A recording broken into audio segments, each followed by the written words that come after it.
Brown Jr., President and CEO of Edward Waters University, and on behalf of our board chairman, Bishop Frank Madison Reed III, and the collective membership of the Edward Waters University Board of Trustees, our entire administration, faculty, staff, students, and alumni, I want to extend our heartfelt prayers and sincerest condolences to the victims of this past weekend's horrific shooting massacre, which took place in the very shadows of our institution. Today, we say the names of these beautiful Black souls: Miss Angela Carr, Mr. Gerald Deshaun Gallion, and Mr. Enoch Laguerre Jr., all of whom were tragically taken from our midst by an evil white supremacist, and our hearts grieve in solidarity with their families and loved ones as we pray that in time, God will grant them a peace that will truly pass all understanding. Relatedly today, and while remaining sensitive and reverent of the unspeakably horrific loss of life that has taken place in our community, I can now officially confirm that none of the victims in this tragedy were amongst our university students, faculty, and/or staff. For that, we are eternally grateful, and to God be all the glory, honor, and praise. Indeed, for his enduring grace in having spared members of our immediate university family. Now, towards that same end, there have been many news syndicates purporting that the now deceased white supremacist perpetrator did come to the Edward Waters University campus on this past Saturday afternoon, almost immediately prior to his vicious attack upon the victims at our neighborhood Dollar General store just down the street here on Kings Road. We can now officially confirm that he did come to the Edward Waters University campus some minutes before his murderous rampage. Upon coming to the EWU campus, the perpetrator drove into a faculty staff parking area at the rear of the university campus and immediately behind the university library building, pulled into a parking space where he was observed by a group of EWU students putting on what they described as gloves and some type of tactical armored vest. Almost simultaneous to those student observations, Lieutenant Antonio Bailey of the university's Protective Enterprises Public Safety Team, as a part of his regular and ongoing campus patrol of the area, was summoned actually by students to investigate the presence of the then unidentified individual. According to Lieutenant Bailey, whom you will soon hear from directly, he then began to approach the individual, who by that time was now seated in his vehicle, and where Lieutenant Bailey continued approaching by foot, coming as close to approximately 10 to 15 feet from the vehicle, at which time, upon recognizing the presence of Lieutenant Bailey, the individual immediately fled the university parking lot in his vehicle at a very high rate of speed, jumping the curb and nearly hitting a nearby brick column in the parking lot. Lieutenant Bailey then got into his own public safety vehicle and pursued the individual by car in the attempt to identify the individual and/or retrieve the license plate number of the vehicle being driven by the non-authorized campus intruder. Lieutenant Bailey continued his pursuit of the individual around a block of the university campus until the individual left the immediate vicinity of the institution, at which time Lieutenant Bailey then flagged down a uniformed Jacksonville Sheriff's Office officer in his vehicle as the JSO officer was exiting the JSO substation precinct that sits on and is a part of the EWU campus. At that point, Lieutenant Bailey gave a full description to the JSO officer of the unauthorized campus intruder as a white male who was wearing gloves and what appeared to be a tactical armored vest, and who fled the EWU campus at a high rate of speed. We, of course, now know that that individual, motivated by racism, just within a span of a few minutes later, went on a cold-blooded mass shooting spree, taking the lives of 3 innocent members of our Newtown community. And while, again, we as a university community are and will remain forever utterly heartbroken at the senseless loss of these 3 beautiful lives, we at the same time are grateful and appreciative first to God. In consultation with our board chair, Bishop Frank Madison Reed III, earlier this morning, he shared that the protection of EWU and the fact that not a single life was lost and no harm came to any person on the Edward Waters campus was, and in fact is, a God thing. No one but Jesus delivered EWU and African Methodism from another Emmanuel 9 tragedy. And we are thankful to the Holy Spirit that led Lieutenant Bailey into the truth of where to be, when to be there, and what to do in a time of potential great trouble. Truly, in the midst of the crucifixion of 3 innocent lives and families, God gave EWU both a Passover and resurrection miracle. And for that, we are compelled to be exceedingly grateful. Secondly, we must uplift and highlight the advocacy and sense-giving observations and activism of the Edward Waters University student body.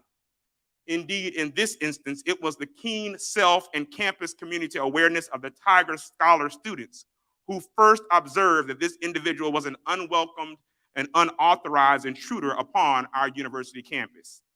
And it was the students who first sought to alert our campus safety team in responding and taking the deterring action to remove this uninvited perpetrator from our hallowed university grounds. In the same spirit of historic student activist movements and moments at our sister HBCUs at places like Tougaloo College, North Carolina A&T State University, Shaw University, and Fisk University, all of whom made extraordinary contributions to the civil rights movement, today, as president, I want to honor and recognize the activism and advocacy of the Tiger Scholar students here at Edward Waters University. We have attempted to create a culture of caring amongst our student body that champions the moniker, see something, say something. And our students' acceptance and ingratiation of that culture into their university experience truly saved countless lives. And for that, as president, I am thankful to our dynamic student leaders and student leadership and our collective student body.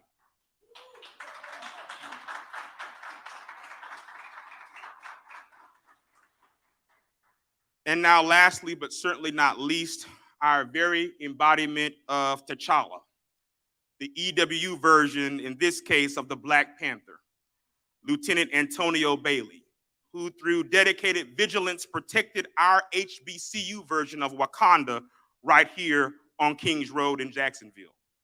You, sir, are nothing short of a hero, and we honor you today.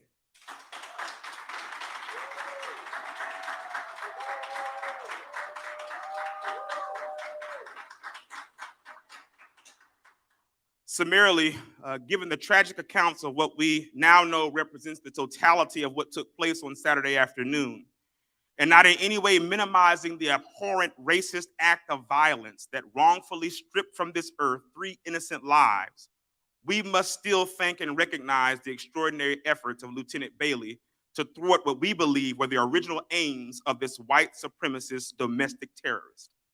That being to come to the state of Florida's first historically Black university and wreak murderous havoc upon our students, faculty, and or staff persons.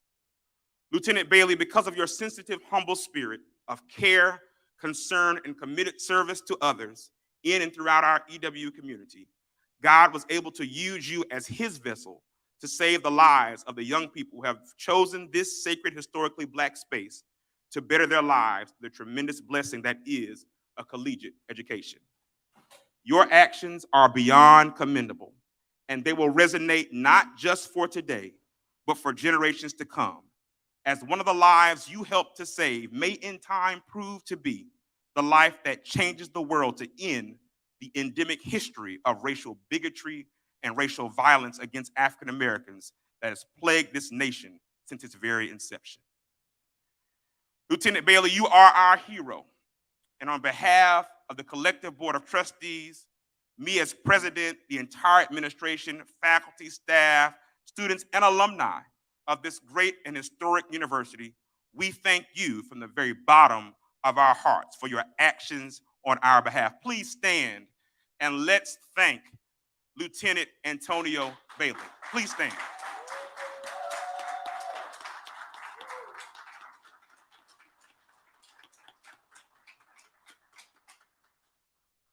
Before I bring Lieutenant Bailey, we open the field to questions from our assembled media. And because of the sheer weightiness of this moment and the tragic events that occurred on Saturday that again took place in the very shadows of our institution and in view of what we believe was the intentionality surrounding the now deceased shooter's deliberate act in first coming to the EWU campus, as president, I would be remiss to not briefly mention the genesis and preceding progeny of the Edward Waters story. Because again, let me say for the record that this white supremacist presence here at EWU did not happen by mere happenstance. He well knew where he was and what signal and message he might send had he been successful in his aims to commit this heinous act at the bastion and birthplace of Black higher education in this state. You see, recently it's become popular and even in some circles apropos to whitewash the history of our country and deodorize the foul and putrid stench that accompanied the African-American experience then and what still lingers as it concerns the origins and preceding way of the African-American in these United States. And as such, I must unabashedly pronounce that you will find no such whitewashing or deodorizing antiperspirant version of the story here today.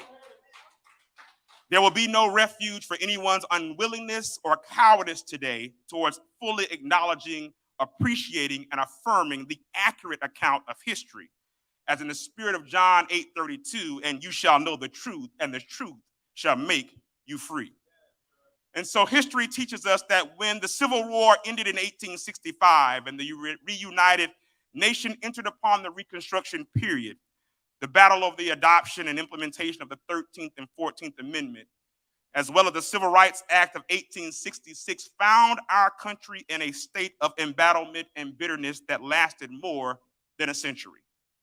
Hence, Edward Waters University was literally born amid the travail and suffering which followed in the wake of the war between the states.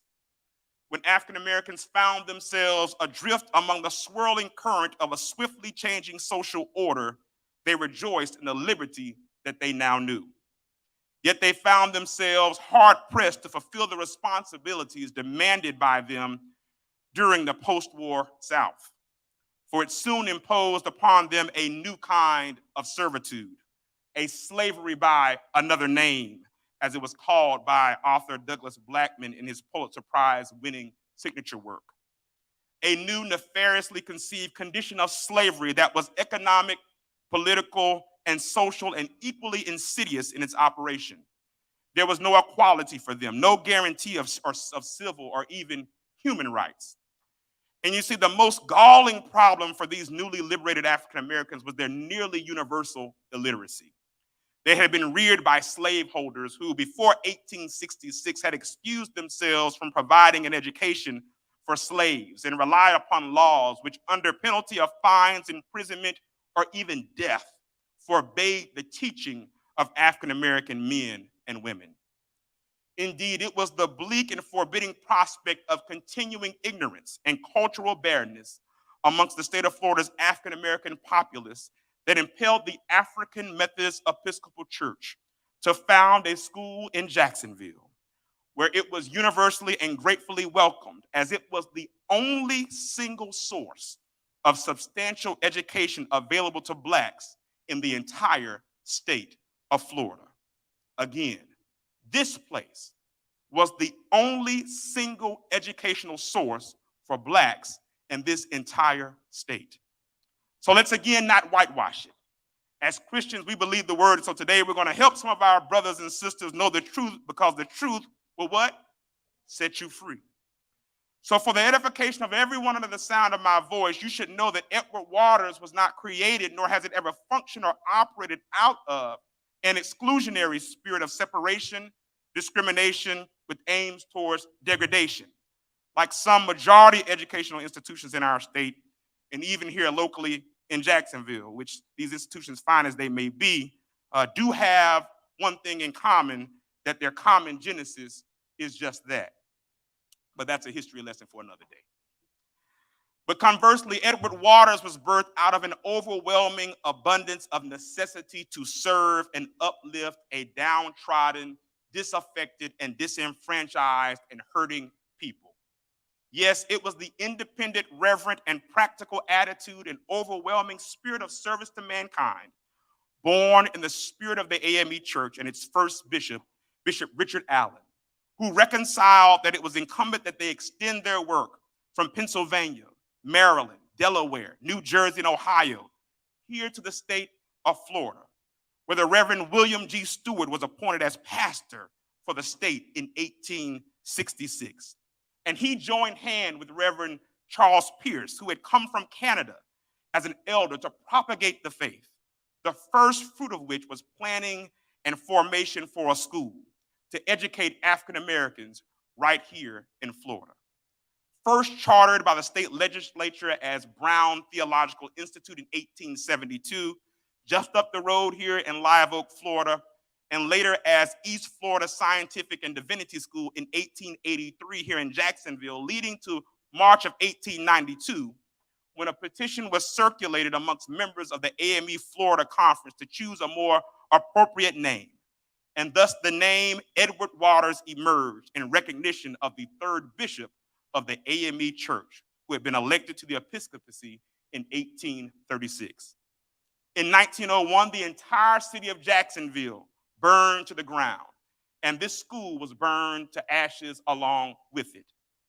Post the fire, an entire 600-acre tract of land in South Jacksonville was given to the school, but because of a lack of funds, the building project was never initiated. But then the Board of Trustees purchased a parcel on Kings Road in 1904, which, as we know, serves as our present university site. And so from that time till now, Edward Waters, like many institutions, has seen its ebbs and flows, but as always and at every turn, persisted as a leading change agent here in the city of Jacksonville and beyond. Truly, Edward Waters and his students were at the forefront of the civil rights activism in the 1960s and 1970s, and through the last portion of the 20th century and into the new millennium, our school has experienced phenomenal growth and has continued to produce literally thousands upon thousands of distinguished graduates, all of whom are making impactful marks upon the world. Graduates in law enforcement like Dr. Nathaniel Glover, the 29th president of Edward Waters, and the first elected African-American elected sheriff in this state post-Reconstruction. Our very own alumna, the Honorable current State Senator Tracy Davis, who serves as perhaps one of our fiercest advocates in the state legislature representing her dear alma mater. Our own alumnus, Samuel Newby, who is the immediate past president of the Jacksonville City Council, only the third African-American in history to be elected to that seat, as well as the more recent election of EWU alumnus, Mr. Rockmon Johnson, whose election to the city council just took place within the last 60 days. And so, yes, Edward Waters has a progeny, history, and contemporaneous relevance, an evidentiary record of success that is indeed second to none. And it was that history, that progress, that Black excellence that this feeble, virulent-minded white domestic terrorist sought to stamp out by aiming his original target at Edward Waters University, Florida's first HBCU. But what he didn't know, and what we want all who might share his putrid racist ideology to know, is that Edward Waters is a place that's guided by Philippians 1:6, which says simply this: being confident in this very thing, that he who hath begun a good work in you shall see it completed until the day of Christ Jesus. And indeed, I submit to you that this call, this purpose mission along Kings Road in this great city of Jacksonville, Florida, is in fact a good and God work. As one of the four horsemen of the AME Church, Bishop Daniel Payne heeded the master's call when he set Reverend Charles Pierce forth and sent him to this locale with a God-ordained purpose to educate a recently enslaved people, a people who are ensnared by illiteracy and abject poverty, who face numerous significant challenges both socially and economically. Now fast forward 157 years later, and that laudable God-ordained mission still exists and resonates just as strong today as it did in the past. As Edward Waters remains a shining oasis of hope, representing the promise of a limitless future for young people yearning for an opportunity to better their plight in life through the tremendous blessing that is a collegiate education. That's the personification of the Edward Waters story.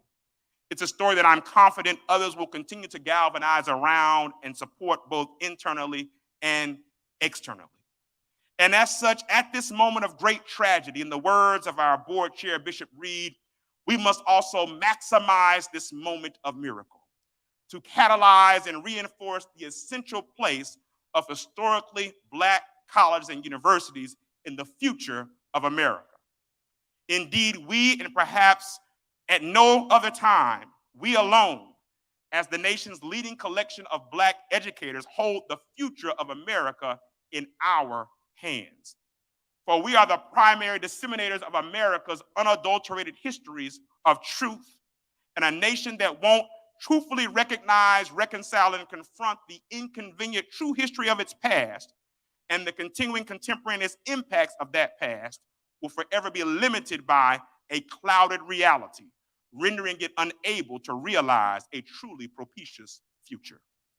And so, given the real visceral threat that Edward Waters and other similarly situated HBCUs are currently facing, having been the target of racial violence on this campus just last year via bomb threat, and now having been in the literal crosshairs of a deranged white supremacist who sought to wreak mass murder on our campus, I am now beseeching the White House, I'm beseeching the Biden administration and the federal government to provide specifically designated federally directed funding to secure the safety and security of students, faculty, and staff at Florida's first HBCU.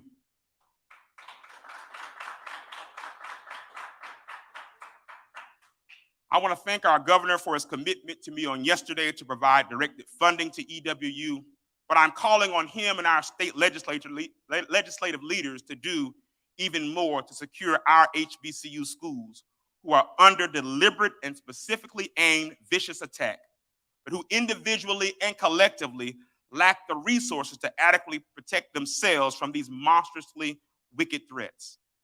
As such, in speaking with at least a dozen of my HBCU presidential colleagues over the last 48 hours, we need the collaborative support of both sides of the political aisle in our state, in our federal bodies, as well as our local, state, and national business and corporate sectors, along with the collective philanthropic community to support Edward Waters University and our nation's 105 historically Black colleges and universities.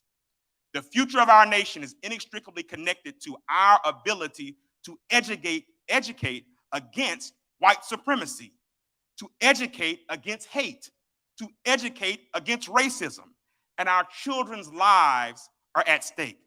So I'm sounding a clarion call to protect our future, protect our histories, maximize this miracle moment, and protect the sacred space of Edward Waters University and all of our nation's historically Black colleges and universities. Thank you.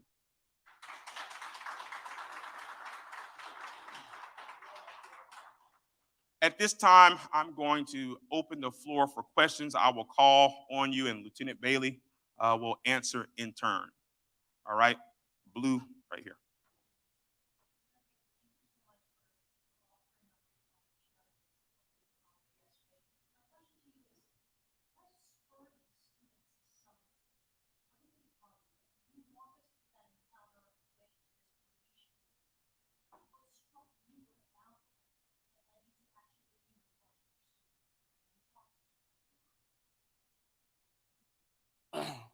Can y'all hear me? I don't do well with public speaking, but we're going to try to get through this. It was actually the students. We preach, you see something, say something, and they did just that. They seen the individual putting on tactical vests, gloves, masks, and we was patrolling as normal. We patrol the campus to keep our students safe. And they flagged me down and acknowledged that they seen what they seen. And at that, we go right into action. And for you to have on a tactical vest, gloves, and a mask, the question raised, what are you doing here? So I just wanted to make sure that everyone was safe and that I got the license plate to where, anything came above or came about, then I could provide that. Next question right here.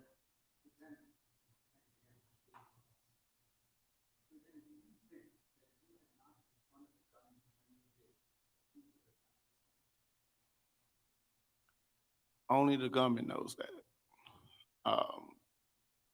I just thank God that I was there and that the students was there and was able to alert me. Right here. Lieutenant, thank you for your time. I'm curious, you got this description from the students disguised wearing tactical vests, latex gloves. At any point as you're pulling up, were you able to see whether or not he was armed? And also, you see him peel out top curve. What's going through your mind? That there's something wrong. I was not able to see a weapon at that time. However, I did see what appeared to be a tactical vest, a mask, along with a hat covering his head at that time. So it's just for you to see me approaching and for you to leave that fast, something's not right. So upon experience and training, I relied on that as well and just wanted to get the license plate to pass along to where it needed to go at that time. Right here. Lieutenant Bailey, thank you personally about the Spectrum News. What made you restrain in what clearly was a moment, a time of adversity? What gave you the strength to confront this? Training. We train a lot, prior training as well. And our job here at Edward Waters is to serve the client, serve the students, make sure that they're safe. So our job is to put our life on the line, ensure that the students here and faculty and staff are safe. Black shirt here. First of all, how long have you been working on campus as a security officer here? What did you think about when you heard about what you did last week? I've been here a year and a half, working here on campus. It was saddened of what just occurred, and when I learned that it was the same gunman, it just, it's saddened, that he took the lives there, and which is a tragedy. In the back, bro. Here, you.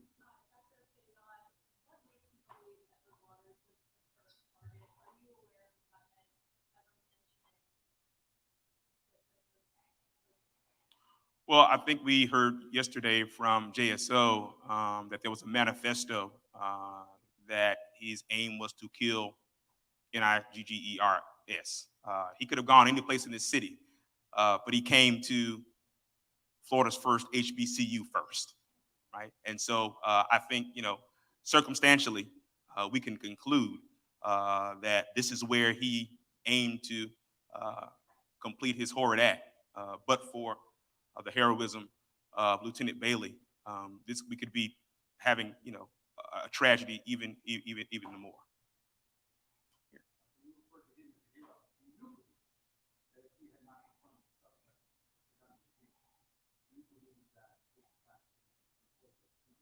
I absolutely do.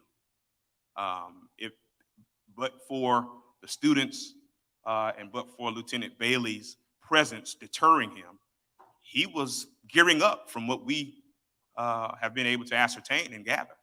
So I absolutely do. Green?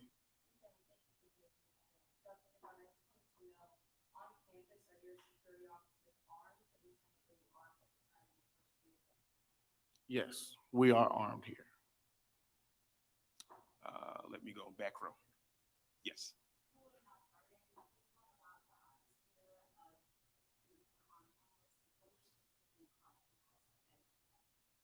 Well, I had the occasion to speak with our SJA president who's here on Saturday evening, who did express to me that students are really having a hard time. They're afraid. There's a lot of apprehension. They wanted today off from classes. Weren't able to quite make that happen, but certainly, there's a high level of apprehension. This is just our second week of school. We're still in the middle of registration, and so certainly this has rocked our community. I'm going to go back row here.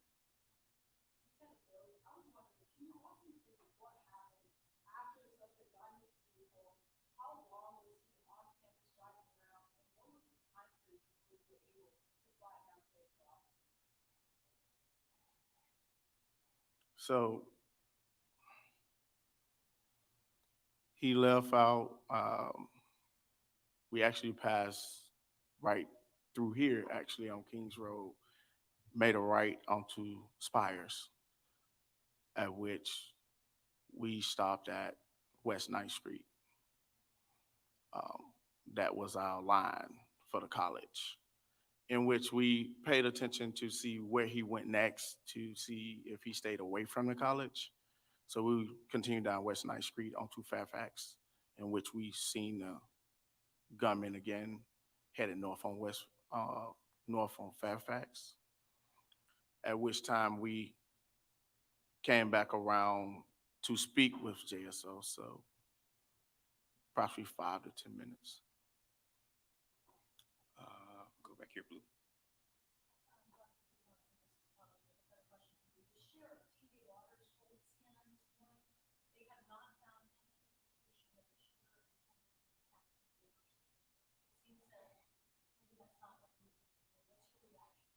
Yeah, I don't have a reaction per se to Sheriff Waters' statement. I can only just say again that it was not by happenstance. Jacksonville's, by landmass, the largest city on the East Coast. He could have gone anywhere. It's not by happenstance. It's not just, on a whim that he chose to come to Florida's first historically Black college or university. Align that with the fact that he said, I want to kill niggers, is what he said. He came to where he thought African Americans would be, and that's Florida's first HBCU. It's also not lost on us. He came to the Newtown community. This is the heart of the Black community in Jacksonville. So, I won't take necessarily a direct qualm with anything that Sheriff Waters says, but that's what we believe. Yellow.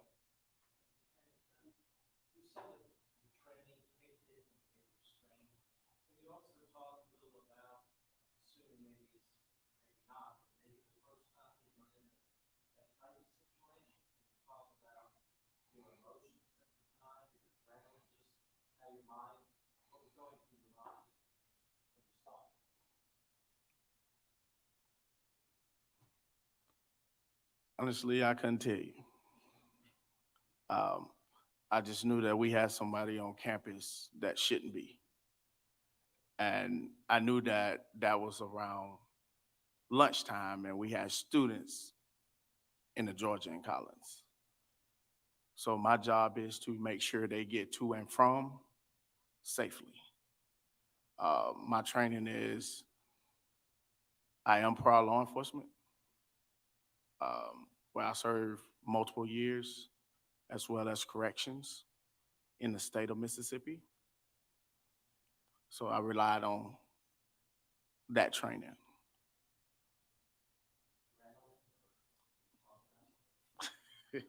You trying to get that out of me, ain't you?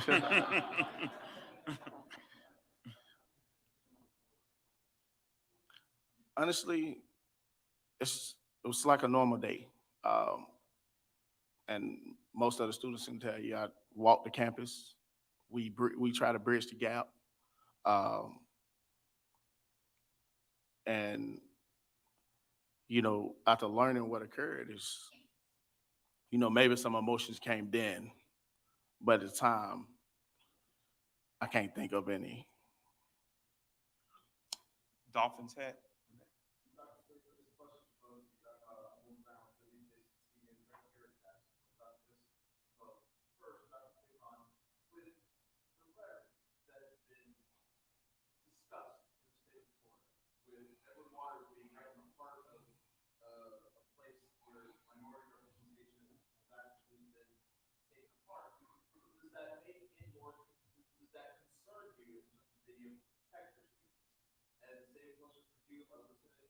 is how is it better than your job more challenging, considering that our people have discussed these type of ideologies?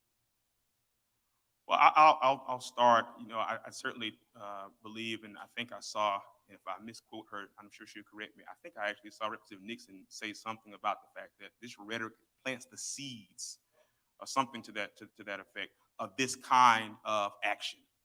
And so certainly that kind of rhetoric, it makes fertile ground for these kinds of abhorrent, violent acts against African Americans to take place. So that's what I believe. Do I believe that it makes it difficult for us to protect our students? I'm not going to say that. We're going to do everything to protect our students. That's our number one priority. So I think it makes it difficult, though, for all of us to live and to live in freedom, to live without fear. And certainly that rhetoric accelerates an environment where folks aren't able to live freely without the potential threat of this kind of violence against them because of the color of their skin. I think we're going to do, as President Faison stated, we're going to do everything in our power as well to protect the students. It's all about the students. Like I said, we preach all the time, see something, say something. If it wasn't for President Faison said multiple times on occasions here today that I'm a hero. It was the act of the students that came forth as to why I was able to do what I did today. I'm no hero. This is a daily activity that we do on a daily basis to protect our students. So that's how it's. Sorry, I don't do public speaking. You're doing great. You're doing great, I'm Lieutenant trying to do Bailey. this. You're doing great. You're doing great. We Blue make right it here. do it. Lieutenant Bailey, I want to follow up on talk about the students and how important they were. When you talk about that for the students that flag you down, how did they flag you down? What did they say? Did they call you? Did they? No, they actually stopped me. They pulled up right next to me. I talk to the students every day, see them every day. Like I say, we try to bridge that gap. They are extraordinary students, scholars. So they explained to me what they saw, what occurred, and if it wasn't for them, I wouldn't be able to do my job. Yeah.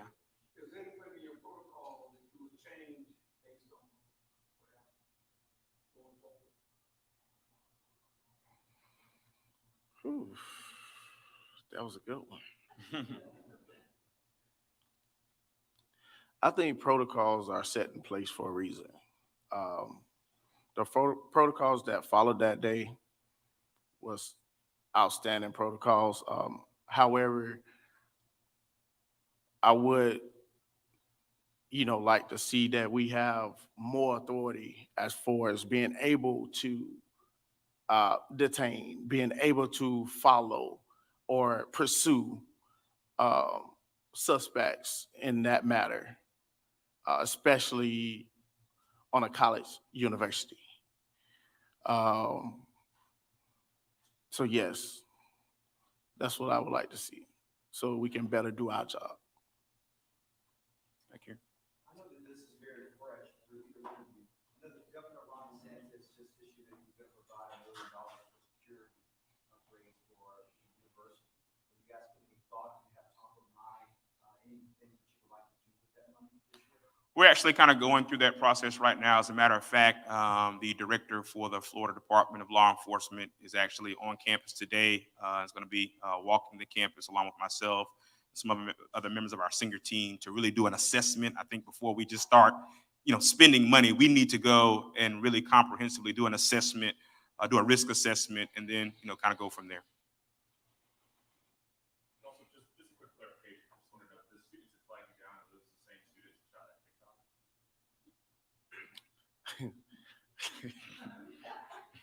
Cannot confirm or deny that. My man. Yes, sir.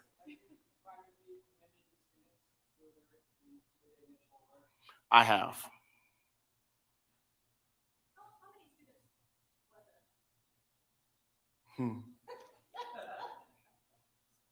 It was a number of students. My man.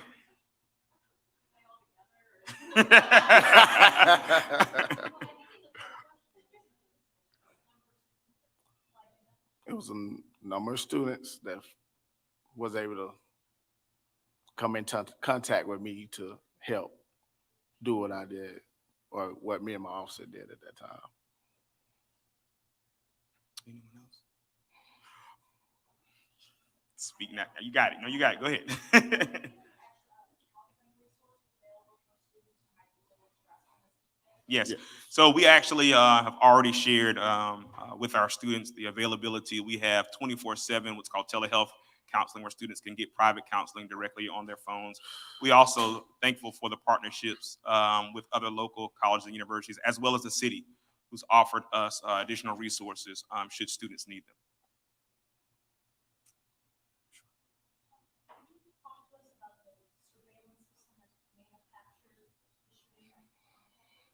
Sure. I'll let Lieutenant Bailey. So yes, the officer did get surveillance from the university. You're welcome. All right. Well, thank everyone for coming out. Again, what I want to leave us all with is for us to remain focused on the fact that we had a tremendous loss of life in this community. And so I hope that you will join with us in continuing to lift the victims and their families in prayer, because they are certainly going to need it. So with that, thank you all for coming out this afternoon. Thank you.